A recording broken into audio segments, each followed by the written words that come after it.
agama Islam turun kepada Nabi Muhammad SAW, antara lain yang terpenting adalah untuk mengangkat harkat dan martabat manusia. Nabi Muhammad yang kala itu hidup di tengah-tengah masyarakat yang memiliki ketimpangan ekonomi dan sosial yang begitu dalam. Perbudakan merajalela, tidak diakuinya hak-hak perempuan, eksploitasi massal orang-orang yang lemah, dan adanya ketidakadilan ekonomi mengakibatkan kemiskinan yang merajalela di sekitar Nabi. Yang kaya makin kaya dan yang miskin makin miskin. Melalui syariat ajaran agama Islam, Nabi tampil paling depan, tidak hanya sebagai pengajar, akan tetapi sekaligus menjadi aktivis yang getol dalam mengajarkan tentang arti pentingnya kepedulian sosial, pengangkatan harkat dan martabat manusia, dan juga keberpihakannya terhadap kaum mustad'afin, diantaranya peduli terhadap nasib orang-orang miskin.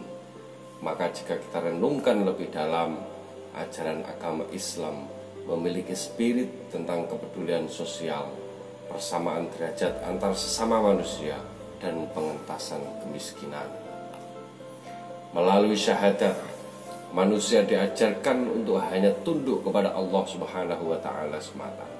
Sebuah konsep persamaan derajat antar sesama manusia, bahwa kita semua adalah sama. Hanya ketakwaanlah yang membedakan antara satu sama lain di sisi Allah. Inna akramakum indallahi atqakum. Sesungguhnya orang yang paling mulia di sisi Allah adalah orang yang paling bertakwa. Maka semestinya kita tidak memiliki hak secuil pun untuk memperbudak sesama.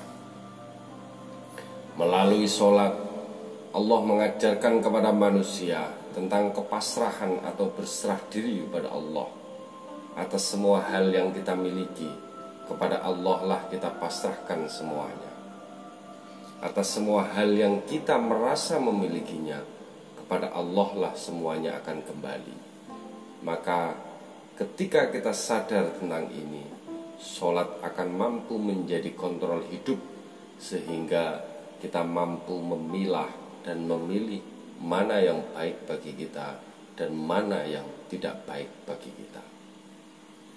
Melalui puasa, manusia diajarkan agar kita bisa merasakan apa yang dirasakan oleh orang-orang yang tidak mampu dari sisi ekonomi. Rasa lapar dan dahaga akan mampu menumbuhkan rasa empati kita terhadap apa yang dirasakan orang-orang yang dalam kesehariannya kesulitan dalam mencari sesuap nasi.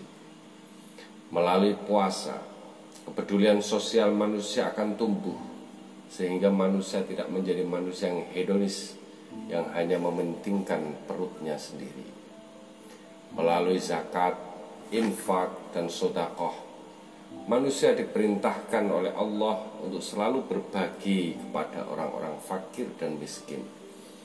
Jika di antara kita memiliki rezeki yang lapang, kita diperintahkan untuk menengok kanan kiri, berbagi kepada sekitar kita atas rezeki yang sudah diberikan Allah, karena sebagian dari rezeki kita ada hak orang-orang fakir dan miskin.